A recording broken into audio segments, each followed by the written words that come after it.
अस्सलाम वालेकुम, नमस्कार, सत श्री अकाल एंड गुड इवनिंग। मैं हूं आरज़ू काज़मी और आप देख रहे हैं पॉइंट ऑफ व्यू। हमारे साथ हैं जी आप सबके जाने पहचाने हरिमोहन जी। बहुत शुक्रिया हरिमोहन जी कि आज आप आए। Thank you so much. Arzoo ji, thank you, आज आपने बुलाया।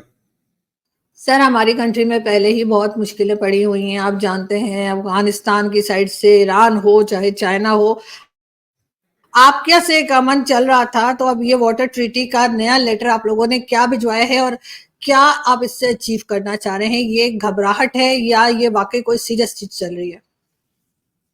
घबराहट हमें कैसी? सवाल तो आपने घ पूछा है।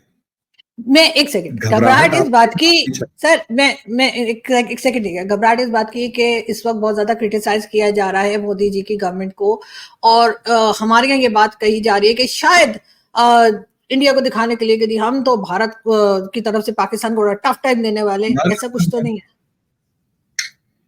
देखिए, अगर आप जिस लेटर की बात कर रहे हैं, एक लेटर जून में भी आया था आपके पास और इससे पहले एक लेटर पिछले साल भी आया था। 3 लेटर आ चुके हैं। पिछले साल भी ये लेटर आया था जिसमें मोदी गवर्नमेंट ने आपकी गवर्नमेंट को कहा था कि आप जो इंडस वाटर ट्रीटी की टर्म्स एंड कंडीशंस हैं उनको पूरा नहीं कर रहे, इसलिए under the compulsion of circumstances and international law we are going to redefine the terms and conditions of this particular treaty. देखिए, असलियत में इंडस वाटर ट्रीटी के अंदर अगर मोटे तौर पर देखा जाए तो बहुत सिंपल सा एक फॉर्मूला अपनाया गया जो कि मेरे हिसाब से क्या नॉर्मली किसी भी इंडियन को अगर देखा जाए तो वो आपको बताएगा कि वो ठीक नहीं है। क्या कि ऊपर वाली 3 नदियां हमने काउंट करवाई 6 रिवर्स, इंडस, झेलम, चेनाब, रावी, ब्यास, सतलुज। प्रॉब्लम ये है पहली बात कि असलियत में वो 6 नहीं, वो 5 नदियां हैं। हमारी उस टाइम की जो गवर्नमेंट जिसने इंडस वाटर ट्रीटी साइन की थी, they were idiots, now we are not. क्या कि असलियत में अगर आप ब्यास रिवर को देखोगे तो वो ब्यास रिवर जो है वो सतलुज रिवर की ट्रिब्यूटरी है और वो पाकिस्तान में जाके नहीं मिलती, इंडिया में ही मिल जाती है। हरीके बैराज के ऊपर चेनाब और ब्यास और सतलुज रिवर आपस में मिल जाती है। तो पाकिस्तान में तो असलियत में 5 ही रिवर्स गई ना। अब इंडस रिवर वाटर ट्रीटी के अंदर उन 5 में से 3 रिवर्स दे दी पाकिस्तान को कि उस पाकिस्तान के ऊपर हम रन ओवर द वाटर जो हाइड्रो पावर मतलब run over the water project है वो तो बना सकते हैं, लेकिन हम उस पानी को ना तो रोक सकते, ना स्टोर कर सकते, ना डेविएट कर सकते। यानी इंडस रिवर से लेकर यानी इंडस, झेलम और चेनाब का लगभग लगभग 100% वाटर आपका होगा। सिर्फ खर्चे मतलब छोटा मोटा 10-20% इस्तेमाल कर ले सो कर ले।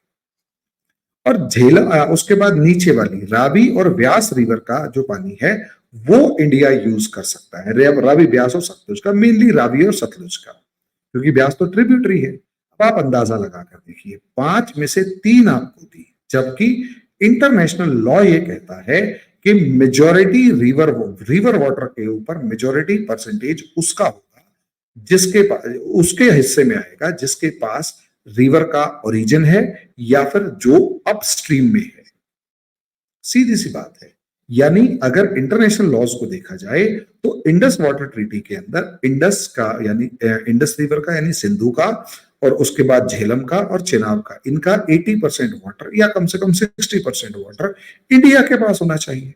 अब पाकिस्तान ने क्या इरिटेशन क्रिएट करी? दो, पहला, हमारे यहाँ Kishan Ganga river water project है, run over the water project है, जिसके ऊपर हम लोग एक क्या नाम है हाइड्रो पावर प्लांट बनाने की कोशिश कर रहे थे। उसको रोककर उस पानी को डेविएट करके इधर से उधर घुमाने की हमारी कोई इच्छा नहीं थी, लेकिन पाकिस्तान ने इस प्रोजेक्ट को 30-40 साल तक डिले करवाया क्योंकि पाकिस्तान को पंगे लेने की आदत है। भाई, हम ये कह रहे हैं run over the water system है, आप उसे ड्रैग करके ले जा रहे हैं इंटरनेशनल कोर्ट ऑफ जस्टिस में, आप इसे ड्रैग करके ले जा रहे हैं कहीं और कहीं और। जेन्युइन काम आपने होने ही नहीं दिया। प्रॉब्लम यही तो है। अगर आप जेन्युइन काम होने देते तो हमारे को ये प्रॉब्लम थी नहीं। दूसरी बात, देखिए, जो रिवर वाटर ट्रीटीज होती हैं वो पीस टाइम के लिए होती हैं। आरजू जी, प्रॉब्लम क्या है दोबारा समझिएगा।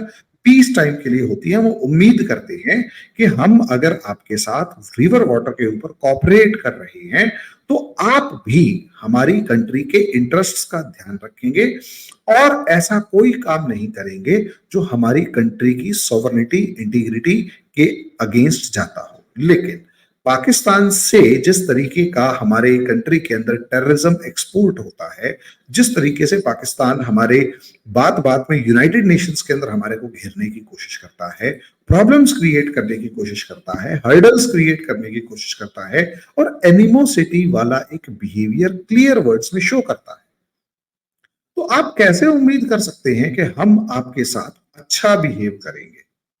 कैसे उम्मीद कर सकते हैं कि आपने जो हमसे वादा किया, चाहे शिमला एग्रीमेंट हो गया, चाहे उससे पहले के जितने एग्रीमेंट हो गए, आप उन्हें मान नहीं रहे। लेकिन आप ये उम्मीद करते हैं कि इंडिया जो है वो आपकी लाइफलाइन वाली जो एक पर्टिकुलर एग्रीमेंट है उसे मानता रहे। ऐसे कैसे हो सकता है? और वो भी तब जबकि वो एग्रीमेंट असलियत में इंटरनेशनल लॉज के अकॉर्डिंग है ही नहीं। वो एग्रीमेंट, हम यही तो कह रहे हैं ना कि जो भी आपसे बात करेंगे वो इंटरनेशनल लॉज के अकॉर्डिंग करेंगे। और क्योंकि हमने एक मतलब पीस फॉर्म में की थी कि चलो ठीक है, एक बिल्ड मतलब हम चाहते थे कि कैसे भी करके आपके साथ एक मतलब नैरेटिव, आपके साथ एक जिसे कहते हैं कॉमन एलिमेंट या पीसफुल सिस्टम एस्टेब्लिश हो। वो तो हो नहीं पाया 70 ईयर्स के अंदर।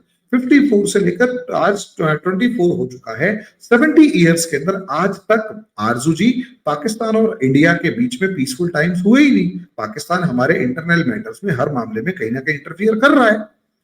अब ऐसे में हमसे पाकिस्तान कैसे उम्मीद कर सकता है कि उसको हम किसी भी तरीके की प्रिविलेज देके, और वो भी अनड्यू, जबकि पाकिस्तान हमसे एक एनिमोसिटी वाला बिहेवियर रखे। इसीलिए एक लेटर आपको पिछले साल भी भेजा गया था जिसमें ये लिखा गया था कि क्यों ना इसे रिव्यू किया जाए।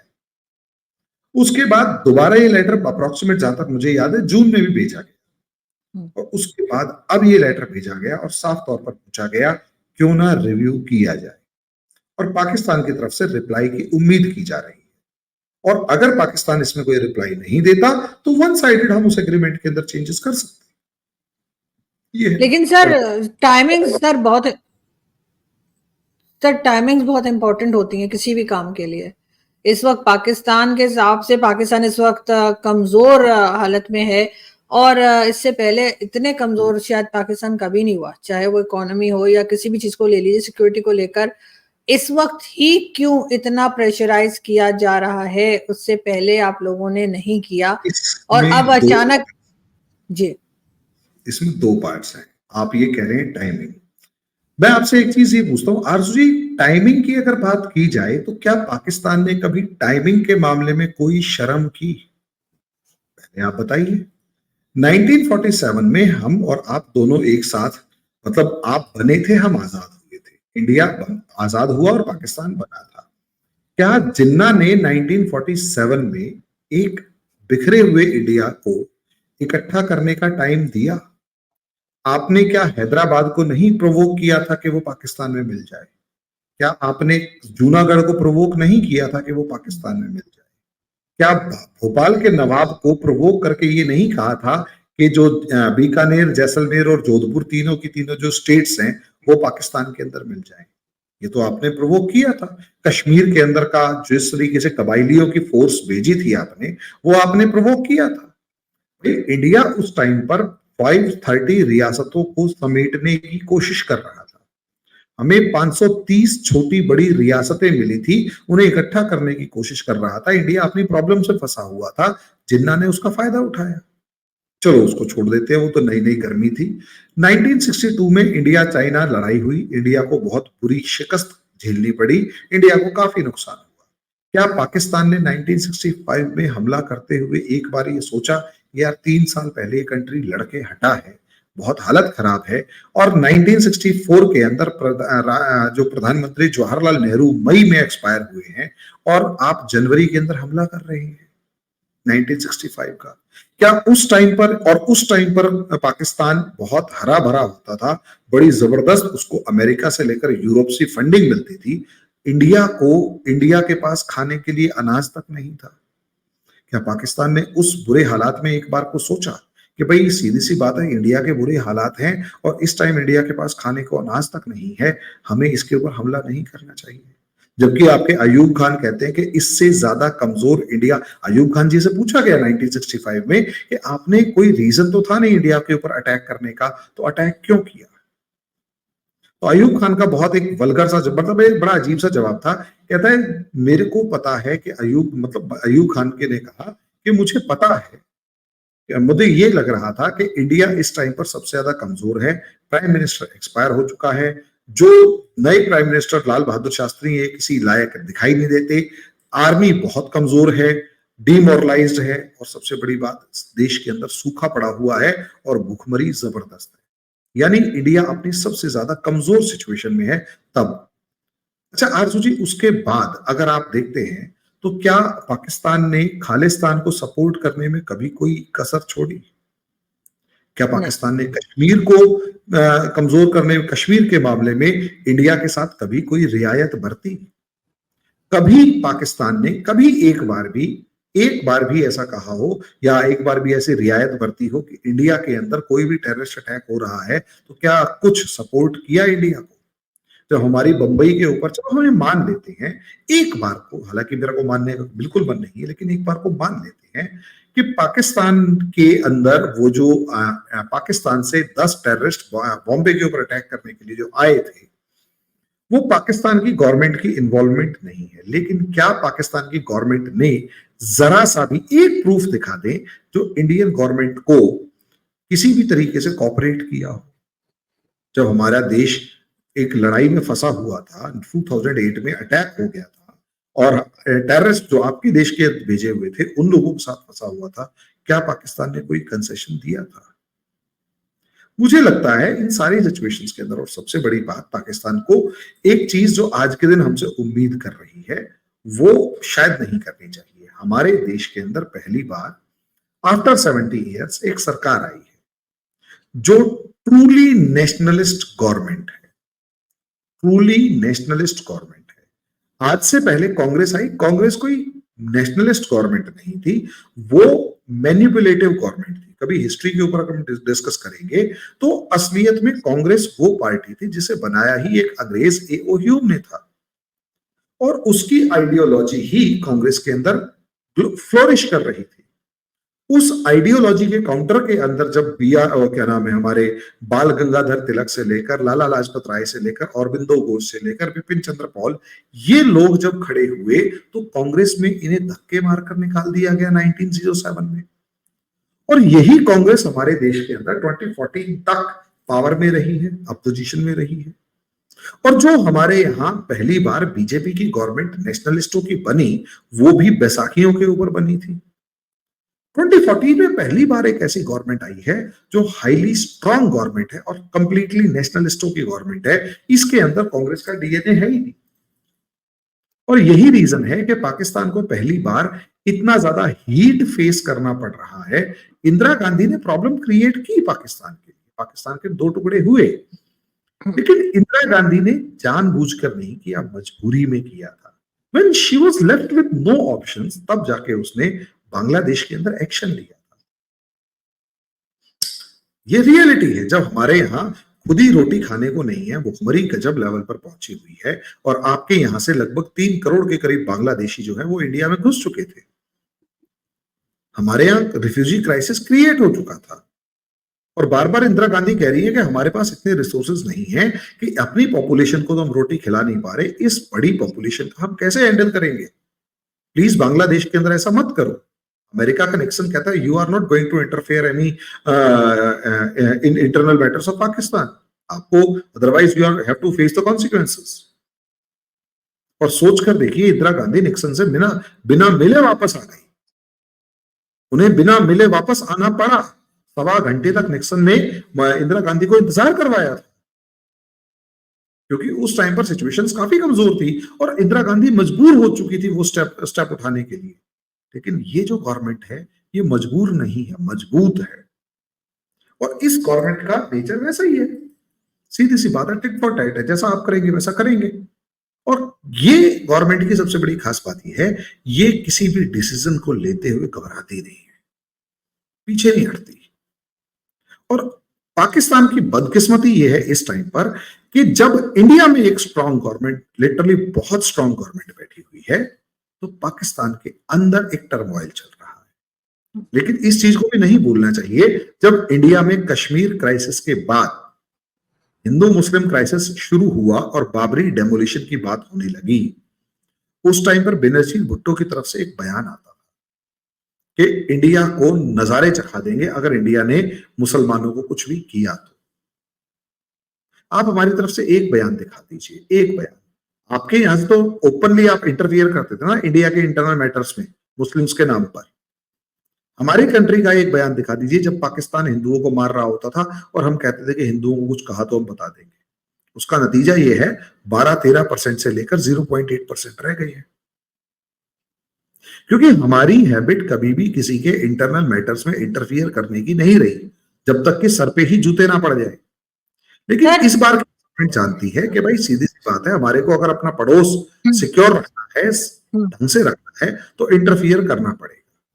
और इसी वजह से कम डायरेक्ट इंटरफियर ना करके थोड़ा सा इन्फ्लुएंस करने की कोशिश कर देते हैं। जी सर, पाकिस्तान में एक ये इम्प्रेशन भी रहा है, जो कि मैं समटाइम्स इंडियन टीवी पे भी जब शुरू में आई थी तो बोल दिया करती थी कि क्योंकि हमने यहाँ सुना कि जी भारत ने कभी पाकिस्तान को एक्सेप्ट नहीं किया, तो मुझे टीवी पे कहा जाता था अगर ऐसा ना होता तो एम्बेसीज कैसे होती, लेकिन यहाँ पे कहा जाता है कि जी दिल से एक्सेप्ट नहीं किया है। यहाँ एक खौफ का कह लीजिए कि एक थोड़ा सा रहता है हर वक्त के पता नहीं भारत हमला कर देगा, पता नहीं भारत क्या कर देगा, तो उस चक्कर में हम गजवा हिंद और क्या कुछ बोलते रहते हैं, लेकिन हमें भी पता है हम करने के काबिल नहीं है। तो ये क्या वाकई आपको लगता है कि पाकिस्तान को एक्सेप्ट नहीं कर पाया, या वो जो पार्टीशन हुआ था वो अभी तक लोगों के दिल में उसका एक अफसोस है या उसका एक गुस्सा है? आरजू जी, आपको जेन्युइनली लगता है कि ये लड़ाई पार्टीशन की थी? 1% भी आपको जेन्युइनली लगता है कि इंडिया के अंदर कोई खड़ा होकर ये कहता है कि हमारे को पाकिस्तान को दोबारा अपने इंडिया में मिला लेना है? नहीं। कोई एक, जैसे आपके यहाँ गजवाए हिंद का स्लोगन लगता है, हमारे यहाँ से किसी तरीके का आपको नारा लगता हुआ दिखाई देता है सर कि हम अखंड भारत तो बोला जाता है सर, अखंड भारत। अखंड भारत का काउंटर करते हैं क्या? अखंड भारत में 1% भी ये नहीं कहते कि हम उसे जीतेंगे। अखंड भारत का मतलब है कल्चरल रेवोल्यूशन, कि पाकिस्तानी बस ये मान ले कि इंडिया और पाकिस्तान का कल्चर सेम है and we are same and we can live peacefully. इससे ज्यादा कुछ भी नहीं है अखंड भारत। ये लिटरली यही है अखंड भारत, और कुछ भी नहीं है। कि हमारे और आपकी कल्चर, आपका ट्रेडिशन, आपके जो सब चीजें हैं वो सेम है, सिर्फ इतना अखंड भारत है। अच्छा एक बात बताइए, आपको कभी हमारे यहाँ पर कोई गवर्नमेंट ऐसी हुई जो मतलब नाराए तकबीर टाइप का कोई नारा लगाती हुई दिखाई दे रही हो और ये कहे कि पाकिस्तान को दोबारा कब्जा करेंगे? और पाकिस्तान में आपके यहाँ कितने मौलाना रोज सुबह उठ के कहते होंगे गजवाए हिंद यहाँ करके रहेंगे? तो उनको कोई प्रॉब्लम सीरियसली नहीं लेता है जो इस किस्म के नारे लगाते हैं। जो बकवास कर रहे होते हैं ना आपके टीवी चैनल्स पर बैठ के कि इंडिया ने कभी एक्सेप्ट नहीं किया, फिर कहते हैं नहीं नहीं दिल से एक्सेप्ट नहीं किया। पाकिस्तान ने इंडिया को दिल से एक्सेप्ट किया है। नफरत तो फिर दोनों तरफ से होती है ना। चलो एक तरफ से ही खत्म करके दिखा दो। आप ये बताइए पाकिस्तान ने कब इंडिया को एक्सेप्ट किया? अच्छा एक बात बताइए, नमक रोटी खाएंगे एटम बम बनाएंगे, किसने कहा था? अच्छा, घास वाली रोटी। घास की रोटी खाएंगे और एटम बम बनाएंगे। नमक रोटी खाएंगे या घास की रोटी खाएंगे, एटम बम बनाएंगे, किसने कहा था ये? जुल्फिकार अली भुट्टो। अच्छा, उसके बाद अगर हमें 1000 साल तक इंडिया से लड़ना पड़ा तो भी लड़ेंगे, ये किसने कहा था? हमारे ही प्राइम बिल्कुल। मिनिस्टर का नाम बता दो। ठीक है, जवाहरलाल नेहरू के टाइम पर आप सोचकर देखिए, जवाहरलाल नेहरू नेहरू लियाकत अली पैक्ट हुआ था जिसके अंदर हमने कहा था, जवाहरलाल नेहरू ने उस पार्ट को इनिशिएट किया था कि मुसलमानों को हम कुछ नहीं कहेंगे, हिंदुओं को तुम कुछ मत कहना। आपके यहाँ हिंदू कहाँ है बताओ जरा? और हमारे यहाँ मुसलमान 9% से 14% हो गए। उसके बाद ओवैसी कहता है ये तो हमारी मर्दाना ताकत है। अच्छा जी, मर्दाना ताकत है, फिर तो हमारे सारे हिंदू खत्म ही हो जाने चाहिए अगर मर्दानगी होती नहीं तो। शॉर्ट में कहने का मतलब है आरजू जी कि अल्टीमेटली पाकिस्तान की जो माइंडसेट है वो एंटी इंडिया है। और इस चीज को मानिए कि पाकिस्तान बना ही इस स्लोगन के साथ था कि लड़के लेंगे पाकिस्तान। 16 अगस्त का जो नारा है ना, 16 अगस्त 1946 को जब मुस्लिम लीग ने कलकत्ता रायट्स के टाइम पे कलकत्ता की रैली में लगाया था, तो वो नारा यही तो है, लड़के लेंगे पाकिस्तान। अब ले लिया, अब आपने लड़के पाकिस्तान ले लिया, हम तो चलो दे के शांत भी हो गए, आप अभी भी लड़ ही रहे हो, अभी भी लड़ रहे हो। अब आप ये दुहाई दे रहे हो कि आपकी इकोनॉमिक कंडीशंस कमजोर हो गई। आरजू जी, हमने अपने बच्चों को अपने पेट काट काट के, मेरे माँ बाप ने अपने पेट काट काट के हमें पढ़ाया लिखाया, हमारे को गीता नहीं पकड़ाई, रामायण नहीं पकड़ाई, ये कहा बेटा पढ़ोगे लिखोगे तो आगे बढ़ोगे। तो आगे बढ़ने के लिए आपने क्या करना है, पढ़ाई लिखाई करनी है, साइंस स्ट्रीम लेनी है, पेट काट काट के ट्यूशन की फीस दे दे के हमें पढ़ाया लिखाया। आज हम कुछ कामयाब हो पाए हैं तो उनके एफर्ट्स की वजह से। आपने हमारी उम्र के बच्चों को आपने क्या पढ़ाया, और आज भी आपके यहाँ बच्चे क्या पढ़ रहे हैं, उसके लिए जिम्मेदार हम हैं क्या? और अभी भी मैं कह रहा हूं, आज पाकिस्तान बड़े प्यार से कह दे कि साहब इंडिया के अंदर जो भी हो रहा है हमारी तरफ से कुछ नहीं होगा, गारंटी है। एक बार आपकी पाकिस्तानी एस्टेब्लिशमेंट ये कह दे कि हमारी तरफ से कुछ नहीं होगा, गारंटी है, बस इंडस वाटर ट्रीटी को चेंज मत करो, हम प्यासे भूखे प्यासे मर जाएंगे। इंडिया दूसरा सेकंड नहीं लगाएगा ये सोचने के लिए कि आपके साथ हम पानी को रोक लें या नहीं रोक लें। यस, मतलब गवर्नमेंट की तरफ से मैं ये दावा कर सकता हूं, इंडिया दूसरा सेकंड नहीं लगाएगा। लेकिन पाकिस्तान क्या ये दावा कर सकता है कि आपके यहां से कोई भी इन्फिल्ट्रेटर हमारी कंट्री में एंटर नहीं करेगा? एक बार दावा कर दे तो मैं मान जाऊंगा। फिर अगर ये दावा नहीं कर सकते तो आप शिकायत भी नहीं कर सकते कि इंडिया हमारे ऊपर रहम नहीं कर रहा। जब आप हमारे ऊपर अटैक करने के लिए या परेशान करने के लिए किसी तरीके का कोई रहम नहीं करते, तो आप हमसे कैसे उम्मीद कर सकते हैं कि हम आपसे कैसे भी करके रहम करेंगे? दोनों तरफ से होना चाहिए ना। बिल्कुल, हाँ, डेफिनेटली। तो अगर आपका पानी रोक लेते हैं और उसके बाद भी अगर हमारे को लगता है कि यार शायद पानी रोकने से ही पाकिस्तान को थोड़ी अकल आ जाए, तो क्या बुराई है?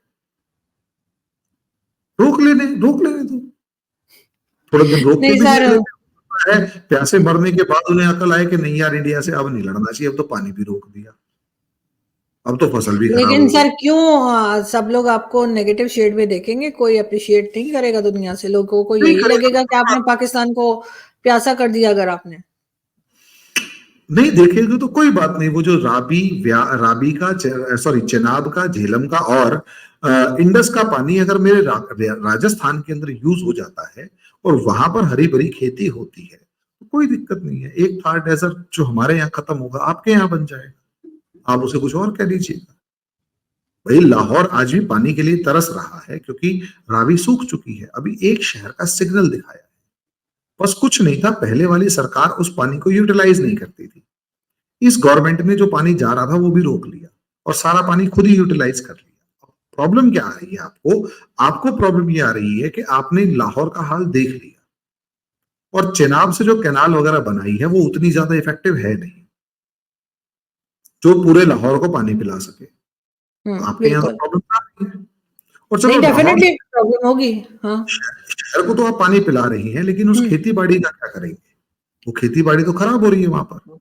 अब आपने देख लिया कि लाहौर के आसपास का जो इलाका है वो बहुत बुरी तरीके से जो है क्या कहते हैं उसको सूख रहा है।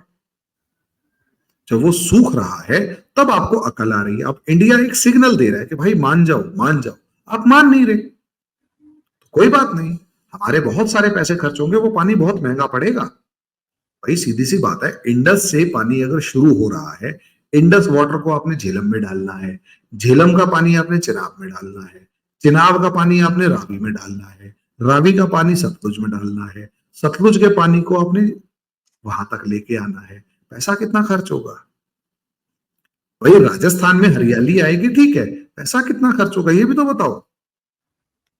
लेकिन अगर उससे हमारे बहुत सारे लोगों को यहाँ पर रहने के लिए मीठा, रहने के लिए जगह मिल जाए, पीने के लिए मीठा पानी मिल जाए तो हमारे लिए अच्छी बात है। ये पाकिस्तान को सोचना है और पाकिस्तान नहीं सोचता तो उसके लिए मैं जिम्मेदार खुद हूं। आरजू जी को टेंशन लेनी चाहिए, आरजू जी को अपने गवर्नमेंट को बोलना चाहिए कि क्या बकवास कर रहे हो यार, अब तो तुम पैसा भी मारोगे। अभी तो शुरुआत बिल्कुल है, ऐसा। अभी शुरुआत है। और जिस दिन इंडस सूखती है, क्योंकि अकेला इंडस नहीं है, एक डैम यहां पर बनेंगे और 3 डैम अफगानिस्तान में बनेंगे, और काबुल रिवर जब उधर से सूखेगी और इधर से ये सूखेगी, फिर पाकिस्तानी देख लेंगे क्या करना है। फिर तुम एक्सपोर्ट करते रहो जितने भी वो करने हैं आपने, वो टेररिस्ट एक्सपोर्ट करने हैं, वो फिर फटते। अभी तो क्या है ना, वो फटने के लिए सोच रहे होते हैं, फिर तो आपकी गवर्नमेंट उनको भेज रही होगी, जा बेटा वहां फट जा, और डिक्लेयर्ड फॉर्म में कि सर कितने फटने वाले भेजने हैं बताओ जरा, और रही सही का सर इसराइल पूरी कर देता है। तो सोचना आपकी कंट्री को है कि अल्टीमेटली ये गवर्नमेंट आके आपकी बाजू मरोड़ रही है और ये कह रही है मान जा।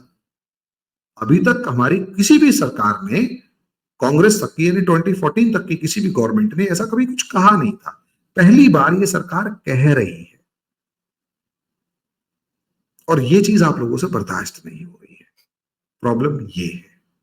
नहीं सर, ये चीज डेफिनेटली पाकिस्तान की, चाहे गवर्नमेंट हो या एस्टेब्लिशमेंट या जो लोग भी पॉलिसीज बनाते हैं, उनको इसको सीरियसली देखना चाहिए। हर चीज को ये बहुत लाइटली लेते हैं, खासतौर पे जब भारत की बात आ जाती है तो उनको लगता है कि ठीक है हम देख लेंगे। ये चीज नहीं होनी चाहिए, लेकिन फिर भी देखते हैं इस चीज को कैसे लेके जाते हैं आगे, क्योंकि डेफिनेटली एक बहुत खतरनाक किस्म की चीज है ये। ऐसा नहीं है कि इससे आम आदमी को फर्क नहीं पड़ेगा, बहुत फर्क पड़ेगा। थैंक यू सो मच कि आपने आज ज्वाइन किया। थैंक यू आपने बुलाया। Thank you sir, thank you.